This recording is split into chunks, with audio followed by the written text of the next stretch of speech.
ఇది కాదు గవర్నర్ ప్రసంగం అంటే గత ప్రభుత్వం అనుభవాల్ని రంగరిస్తూ మాట్లాడిన ఉదంతంలో మొన్న ఆయన నోట్లోంచి జాలివారింది ఏంటంటే 10 లక్షల అప్పు అని గవర్నర్ ప్రసంగంలో చెప్పిన తర్వాత పయ్యావుల కేశవర్ గారు ఆయన పెట్టిన బడ్జెట్లో 6,47,000 కోట్లను తేటతెల్లం చేసిన తర్వాత కూడా at least governor has to withdraw those words అది జరగలేదు.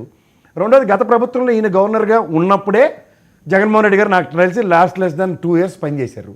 ఈ సబ్సిక్వెంట్ పరిణామాల్లో ఆ ప్రభుత్వాన్ని ఆపాదించి మాట్లాడుతున్నప్పుడు ఖచ్చితంగా కౌంటర్ ఇవ్వాల్సిన బాధ్యత ఆయన మీదే ఉంటుంది. ఆయన ఎప్పుడైతే నిర్లిప్తంగా అదే ప్రసంగాన్ని కంటిన్యూ చేసుకెళ్ళడం వల్ల it don't makes any sense. అందుకని 11 మంది ఉండి కూడా మీరు అన్నట్టు. రెండోది బీఎస్సీ సమావేశంలో 15 రోజులు ఉన్నప్పుడు ఉదాహరణకి 11 మంది ఎమ్మెల్యేలు ఉన్నారు.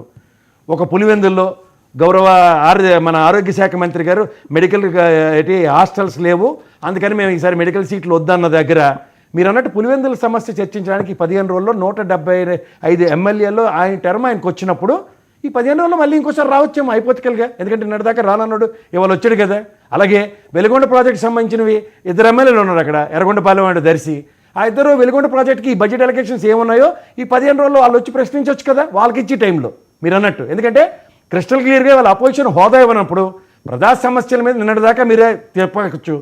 మిర్చి యార్డుకి వెళ్ళి ఆయన ఎప్పుడైతే గలవనిపించారో గౌరవ ముఖ్యమంత్రి గారు శివరాజ్ సింగ్ చౌహాన్ గారికి ఒక ఉత్తర ప్రత్యుత్తరాల్లో గత 4 టర్ములు బట్టి 4 ఏళ్ల బట్టి మిర్చి యార్డ్ రైతులకి ఎంత ఎంఎస్పీ రేట్ ఉందో ప్రక్షాళన చేసుకుని మాట్లాడిన దగ్గర ఇవాళ గలం ప్రజల తరపున నిర్మించినప్పుడు ప్రతిస్పందన ఎవరి దగ్గర నుంచి వస్తుందో మీరే గమనించుకోండి. వాళ్ళు చెప్పే పాయింట్ అదే, ఇప్పుడు ప్రతిపక్ష హోదా అయితే లేదు అయినా ఆయన గలం మీరు అదే వినిపించారు కదా, తెలిసి మాడితే ఎవరికి చెప్పొచ్చు.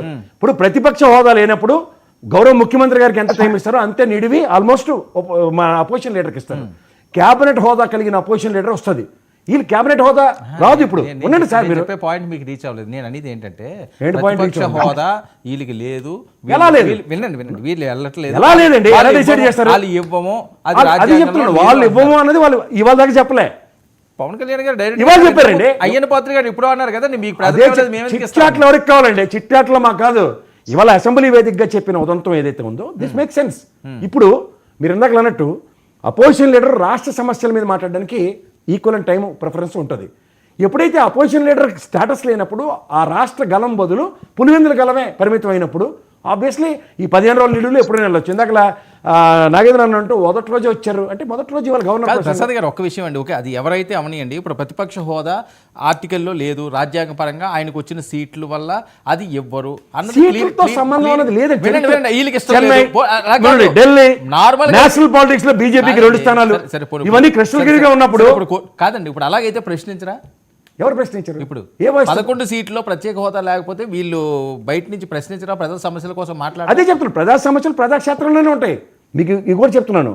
నేను అజయ్ గారు చెప్పిన దానికి కానీ నా తాతన్ చెట్టు చెప్పిన గారి విషయాలు నేను ఎందుకు కాంట్రడిక్ట్ చేస్తున్నానంటే ప్రజా సమస్యలు ప్రజల్లో ఉండి చేసిన పోరాటంకే గౌరవ ముఖ్యమంత్రి గారు ప్రతిస్పందన చూడండి మిర్చి యార్డ్లో.